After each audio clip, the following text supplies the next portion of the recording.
Trauma Therapist Podcast, episode 533.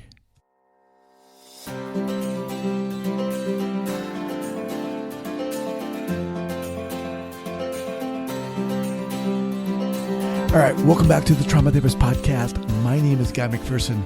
My mission is to raise the awareness of trauma and to support and inspire new trauma therapists just starting out on the trauma-informed journey. I do that with my membership community, Trauma Therapist 2.0, my online courses and workshops, and the Trauma Therapist newsletter. If you're a therapist of any kind and you work with individuals who've been impacted by trauma, I invite you to head on over to my website at thetraumatherapistproject.com. That's thetraumatherapistproject.com. All right, let's get started. All right, Jennifer, here we go. All right, so 5, 4, 3, 2, and 1. All right, folks, welcome back to the Trauma Therapist Podcast. Guy McPherson here. Very excited to have as my guest today, Jennifer Hobbs. Jennifer, welcome. Thank you. Thank you so much for having me. You are welcome. So Jennifer is an Army veteran whose compassion and humor reaches far and wide through her drive to connect with and support others. She's dedicated over a decade teaching in the education industry and serving veteran nonprofit organizations. Jennifer is empowered by the personal growth that comes with struggle. She inspires others how to embrace their journey as well. She's also the author of the forthcoming book, Calmed, due out July 1st. Calmed is the, will you give us a little snippet of what Calmed is about here? Yes. So Calmed, I actually started on 15 years ago. I used it more like writing was more of a coping mechanism for me after my deployment. And it's a dual memoir of my story and my husband's story. At the time he wasn't my husband, but through that struggle, and actually it goes all the way back to like joining and both our stories background, and then coming together with the family of people that we met during that year, which is amazing. And just kind of life continued afterwards with the post-traumatic stress. But what I really like is post-traumatic growth. Like as I've grown, like now I see that is more of an appropriate term for most of us. And we'll dive a little deeper into that later on in the interview. But before we get going here, Jen, share with the listeners where you're from originally and where you're currently calling from. I'm originally from Lincoln, Illinois, and I live in Sullivan, Illinois now, which is just an hour and 15 minutes east of Lincoln. Okay. So. All right. Awesome. All right. So let's go. How is it that we're talking to each other right now? What's the journey? How did you get here? Oh my goodness, what a question. So, and what a weird thing that I'm answering, and I'm so lucky to be here.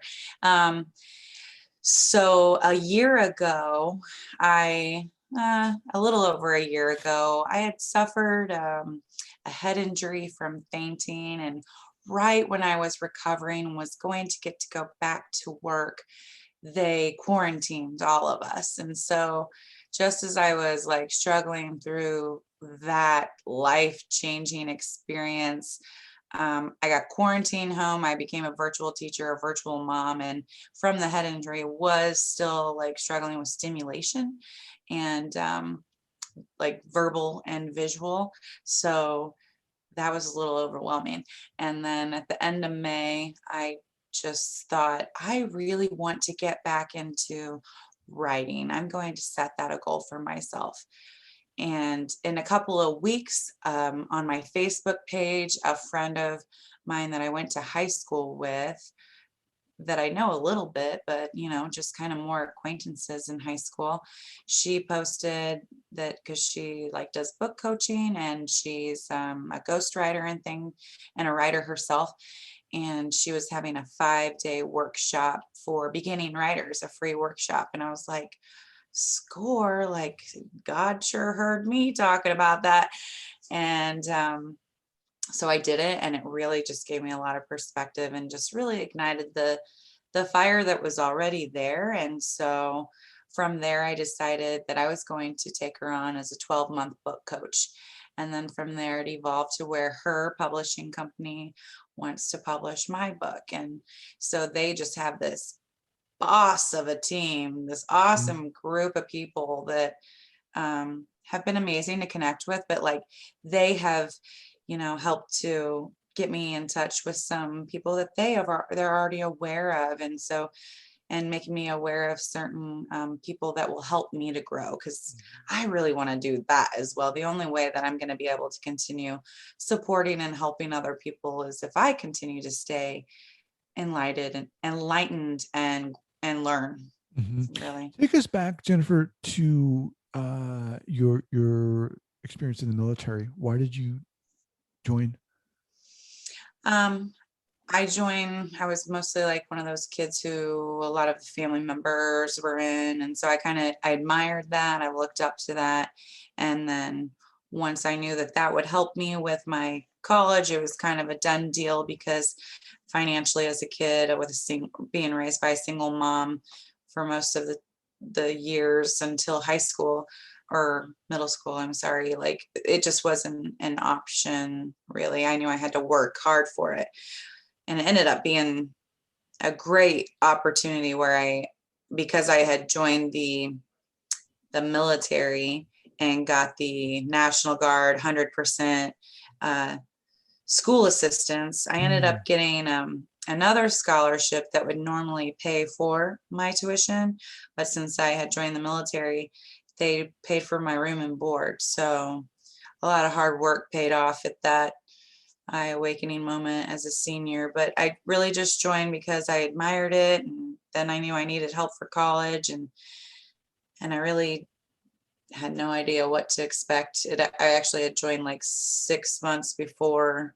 9/11, and I mean I was 17 years old. Wow, wow. Hmm. So, okay, you get out and you started working in as a teacher. Yes. Well, I go back to school. Okay, I was back to school, and by the time I got out, yes, that I finished up school and became a teacher. okay, okay. And you talked about the book, and but why? What was the impetus for writing the book? What was what? I'm What was sorry. the impetus for writing the book? What was your compelling you to do it? Why did you do it? Well, for actually over the last 15 years, I had been writing the same stuff, like working on putting those stories down, the feelings, especially like how it affects me now, and the just all the process, all the different things that go through my head. I was putting that down on paper sporadically, and so um, that was where I really wanted to continue that. It's been a helpful process for me to use it as a coping mechanism, and then change as we decided, because my husband and I's story together, helps to, like, it makes my life story continue on.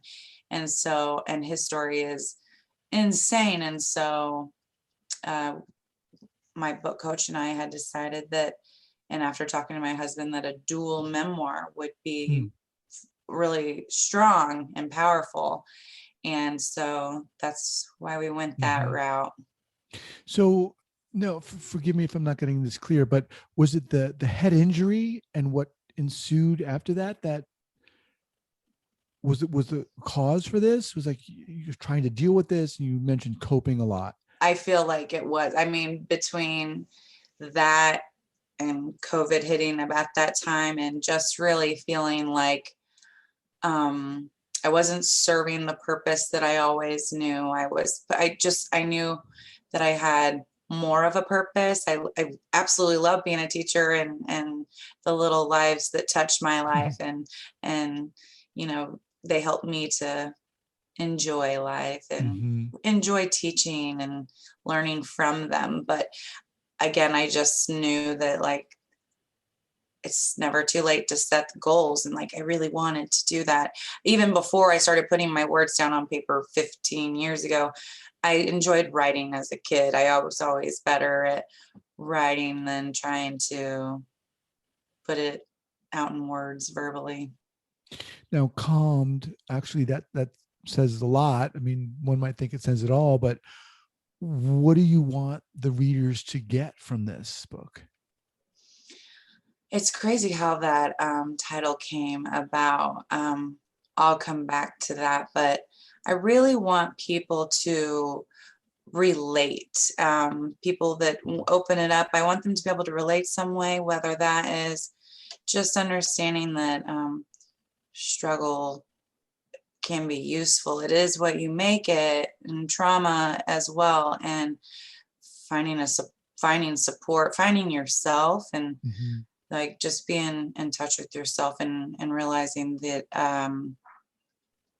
that you're not broken, and really just being able to relate to the book, and then either take something away that will help them in some way, or maybe help someone else, whether that's someone they know that has struggled or had trauma, or a soldier, a veteran. So, or maybe they even just like have a story about their own trauma or struggle, whether it's cancer or something else, and they decide like, hey, like this helped me. Maybe I could help someone by talking to someone, or maybe you share your art through music and Mm-hmm.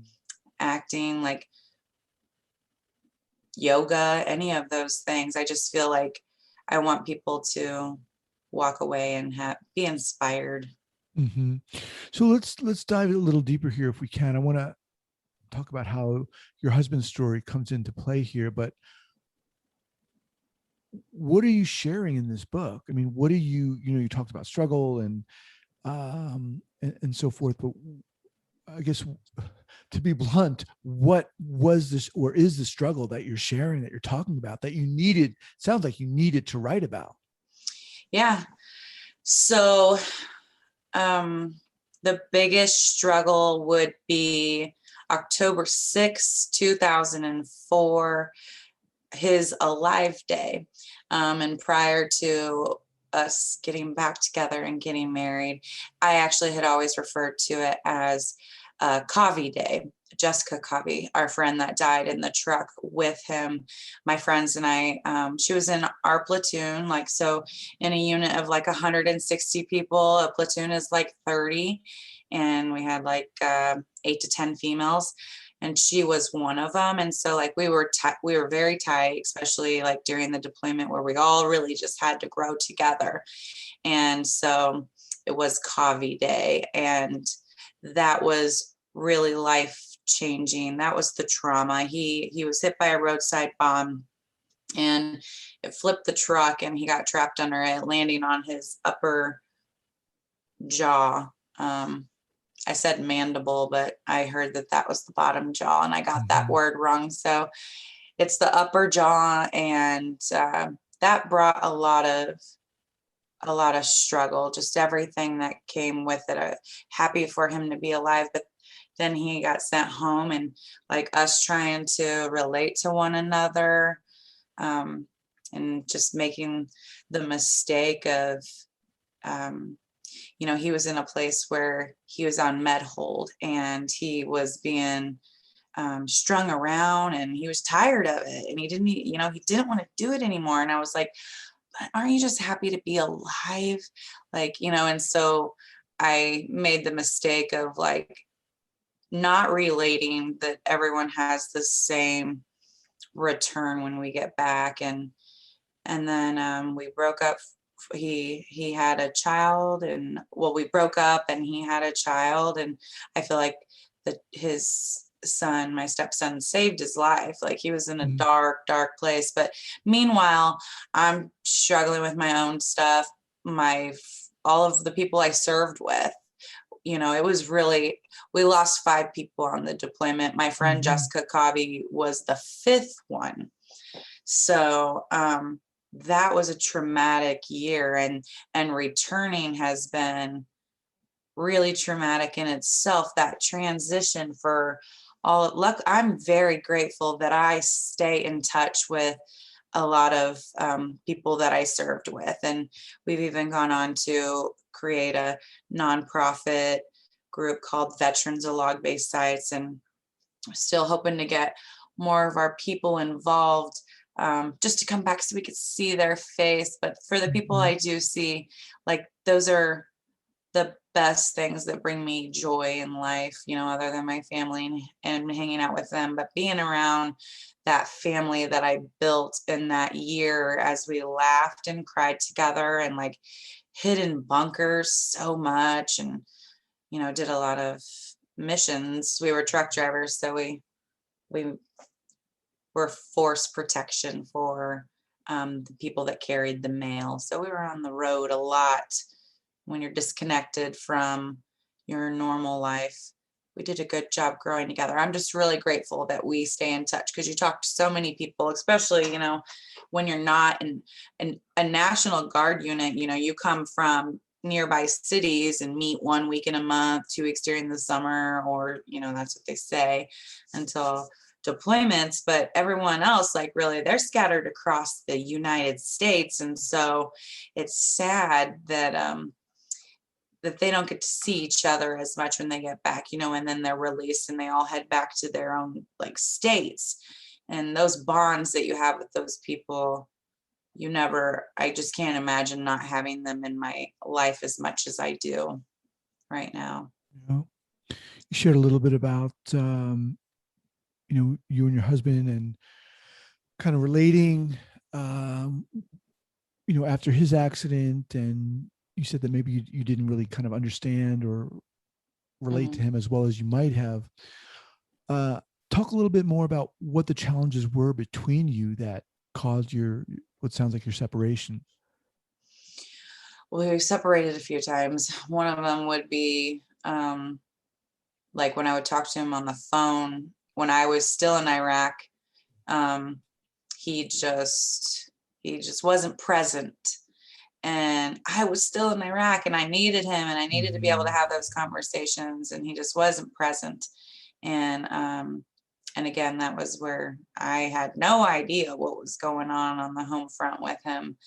And then as I got back and we tried again, which was successful, um I would say that another mistake would, like, he was kind of, I think because of it kind of made him realize certain things in life he wanted to make happen. And so he was ready to get married and have a kid, and felt like since I wasn't ready to do that, that I didn't love him. And so, and then, like, um, defensive coping mechanisms of like drinking, like those things made lame situations, not extreme, but Mhm. like one of them I talk about in the book was just one night where, he's, yeah, just difficult situations. So I, Yeah, I was sorry. just going to say it sounds, I mean, it sounds, I mean, obviously you're super courageous to have gone through what you've gone through. And I think to, get to a point where, yes, you've been writing for 15 years, but got to a point where you know, getting this book up and running and now you got it published. That in and of itself is a feat. Thank you. I have to remind myself of that because, like, fear in life, it takes over and you find yourself like, man, I really wanted the deadline for it to be published by April and I didn't make that happen. And then, some people write books in a month because they're popping it out. And then I just had to realize, okay, like, give yourself some grace. First of all, you're writing a book. You've never wrote a book. At least you're taking like what has inspired you for so long and getting it Mm-hmm. done. And through it, it's just really igniting more for me to for what I want. And so Yeah. I love that. What do you, what are some of the, I mean, you talked a little bit about some of them, but what are some of the challenges that in general you feel veterans have to deal with making the transition, right, from to civilian life? And then more specifically, what were some of your challenges? I would say so. When you were talking to me about what is the book about and the struggle, that is by far one of the biggest things. They're not just the traumatic times that we had in Iraq. But man, transitioning back, that alone in itself is so hard. And I think some of the things that are so difficult, and I know things have come a long way from talking to people, but when we came back in like 2005, it was different then. Like, I'm sure it was totally different with Vietnam vets and everyone, but they sat you down at these briefings and like poured out all this out processing information, and I have no idea what they said, and I wonder who does, you know. Right.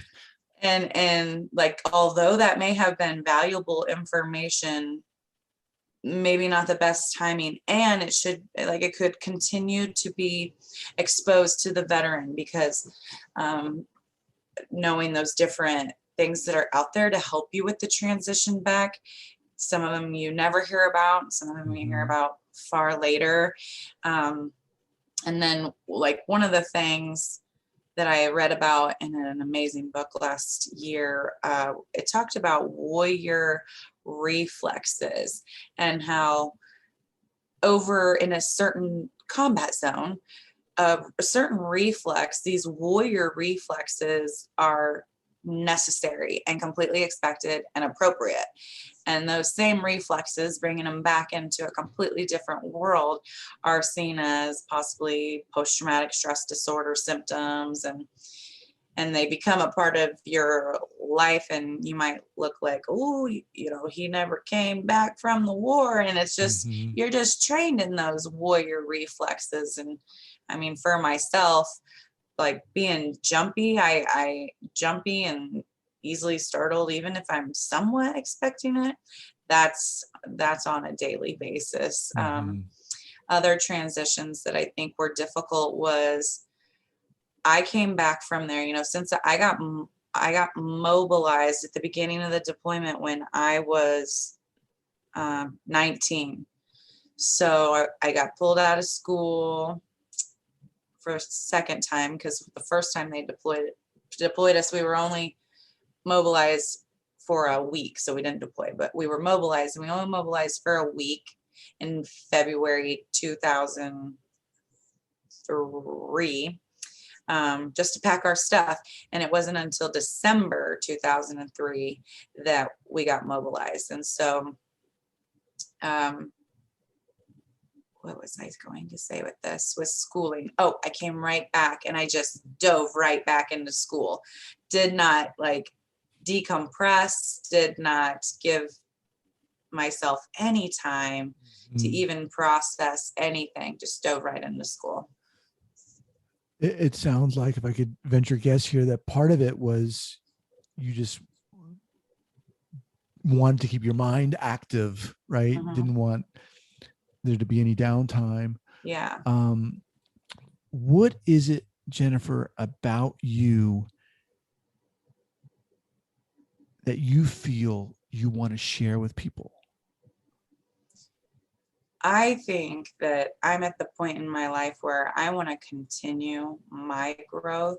However, now I'm at the point where, like, I want to help other people grow. And so what I want to be able to offer other people is not only like helping them in the areas that I can help with, but I want to encourage them that when they feel like, to do the same thing for someone, whatever way that might be. It's not that you like suddenly have to write a book, you know, or start talking to people through podcasts or anything. I'm just saying, like, serving others, and but finding whole with yourself first, you know, and continuing to work on that. I mean, we're not whole, like, we're not perfect, we're imperfect. And so that's what I really hope to radiate. That's what I want to fulfill. What are some kind of misperceptions you feel that civilians have about, especially female veterans? Well, they definitely think that you work an office job. Because that's all you can do. Yeah. Right. and it's, you're challenged with these remarks like in a workplace and stuff.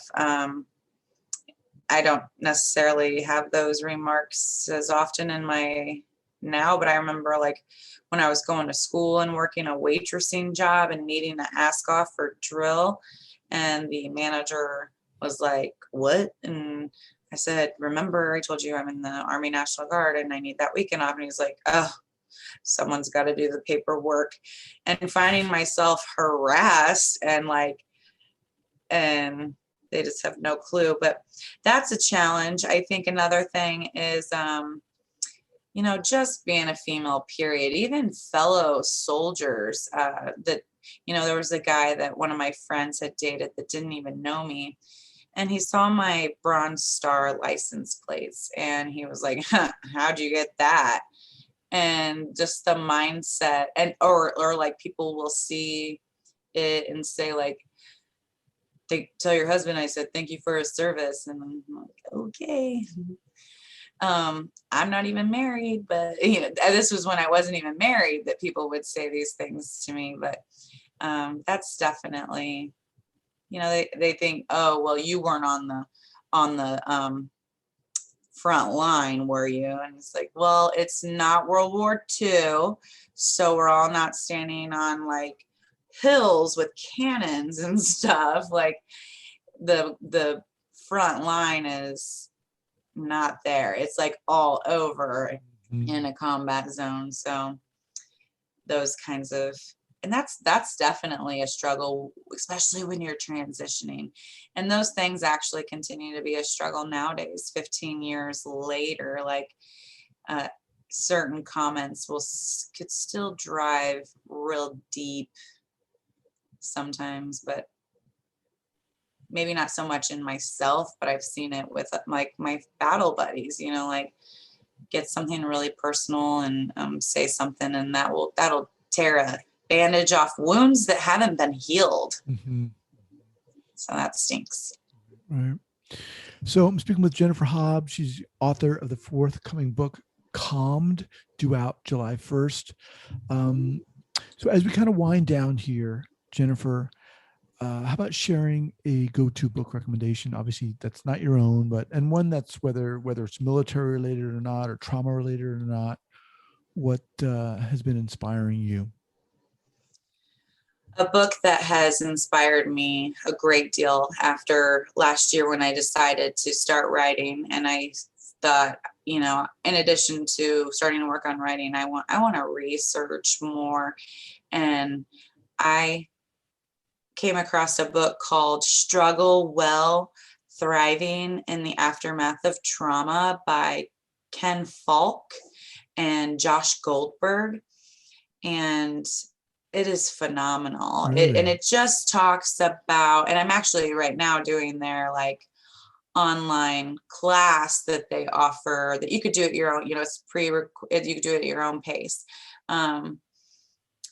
And it just talks a lot about like these individuals that experience trauma. You actually like that they say, struggle is inevitable, and that it can be useful. Mm-hmm. And that a lot of people, some of the people that they talk about in there, like they had done a study on prisoners of war, and they ended up just thriving more in life for having like just a newfound appreciation for life and these closer connections with the people that they did connect with, not that you have to have a ton, but these relationships that you can. So like learning about taking your struggle and really growing from it, being honest with yourself and identifying those things. That book is still rocking my socks off. I feel like I need to buy a copy because I read it virtually and or digitally, and I need a copy. And it's one of those that I could probably read every year. It's awesome. Okay, awesome. We'll have that linked up here at the show notes page at the traumatherapistpodcast.com. Jennifer, thank you for joining me today, man. Thank you. Yeah, inspiring, and looking forward to the book coming out. and I wish you success with it. Thank you so much. Thank you. All right. Thank you for having me on here. And I'll keep listening to your podcast because they help me to grow and learn as well. For real. I enjoy them. All right. Take care. You too. Bye. Bye.